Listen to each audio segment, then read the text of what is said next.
universo en busca de algún verso. Nos libros a imaginación atópase a cachón.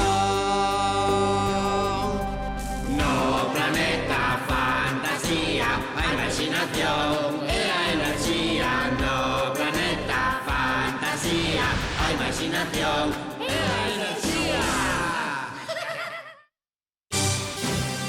No planeta fantasía, a única fonte de enerxía é a imaginación. Unha crise enerxética asola o planeta. O Consello de Sabios Fantásticos decidiu enviar a 4 intrépidos cosmonautas para buscar a imaginación pola galaxia. Sí, buscaremos.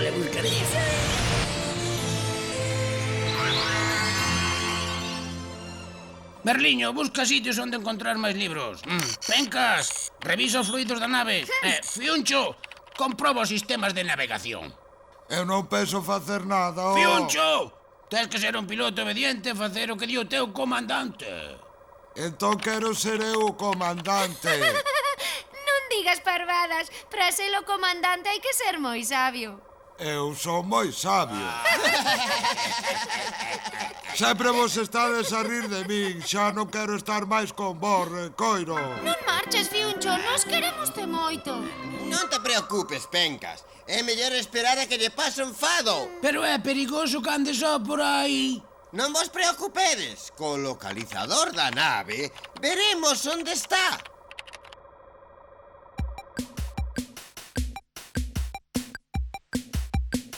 Seguro que con este mostacho me respetan máis que un comandante.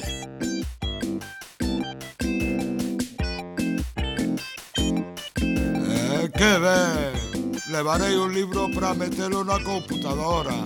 Agora son eu o comandante. Sigamos a Leria e divertirémonos moito.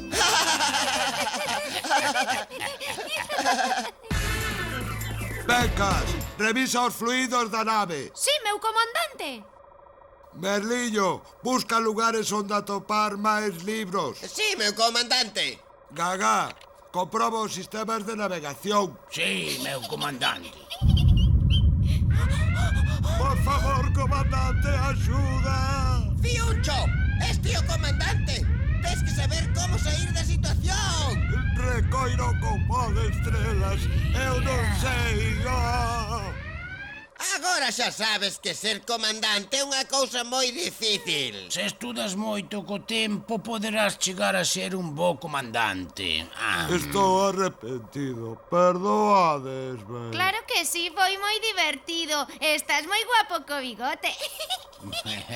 Non me acordaba de quitalo. Trouxen un libro. Para que vexas que te queremos agora, vamos te deixar a ti só que o metas na computadora lida. Ben, por fin toca a mí. Título: Andrea quere ser maior. Autor: Pepe Carballude. Ilustracións: Xosé Cobas. Editorial: Everés Galicia. Andrea podería ser o nome dunha estrela luminosa, pero non o é. Ou dunha serea de mar, pero tampouco é. Ou podería ser o nome dunha princesa ou dunha fadiña boa, pero non o é. Andrea é o nome dunha nena de 5 anos que quere ser maior. Pero non maior como os maiores, non. Quere ser maior como súa irmá Olalla, que xa ten 8 anos. O que máis lle gusta a Andrea é xogar cos peluxes, ver os dibuixos animados na televisión, xogar cas súas amigas, pero tamén lle gusta moito ir á escola, porque está aprendendo a ler e a escribir. E Andrea pensa que para ser maior ten que saber ler e escribir moi ben. Un día na escola, Andrea escribiu un poema co seu nome. O poema dicía así: Eu son unha araña que canta unha nana a un dente caído no fondo dun río, sobre un elefante que se baña na auga. Cando chegou a casa, Andrea moi contenta enseñoulle o poema a seu pai e explicoulle: Araña é o A de Andrea, o N de Andrea é nana, o D de Andrea é dente. E cando iba a explicarlle a seguinte letra, parou de súpeto, porque resulta que Andrea non sabe dicir o R, e todos os seus compañeiros da escola ríense sempre dela, porque en vez de río, di lío. Papá, eu quero saber ben ler e escribir para ser maior, dixo a nena. Entón, seu pai explicoulle que para saber dicir ben o R tiña que practicar moito. E explicoulle que o R é como a campaíña dun timbre que ás veces soa suave porque está moi cansada e ás veces soa moi forte como os coches cando arrancan. E que se quería aprender a falar ben e a decir todos os R's, os suaves e os fortes, o que tiña que facer era practicar. Así que Andrea comezou a practicar por todos os lados e pasaba todo o día facendo rrrr para aprender a dicir o R forte e rrrr para aprender a dicir o R suave. Un día, Andrea chegou a casa moi contenta porque xa sabía dicir o R e xuntou a toda a súa familia e díxolles: atendede ben, porque xa son unha nena maior, porque xa sei falar e escribir ben. E comezou a repetir coro puro soro, así, sin parar. Entón seu pai díxolle: está ben, entón di raposo, pero que sexa un raposo sonoro e pregoeiro. Andrea quedou pensando un anaco e dixo golpe. E seu pai escachou a rir: como é que che digo que digas raposo e vas ti e dis golpe? E a nena respondeulle: é que o golpe anda detrás das galiñas moi silandeiro, por iso non o podo facer nin pregoeiro nin sonoro. Un libro é o teu amigo, sempre quere xogar contigo.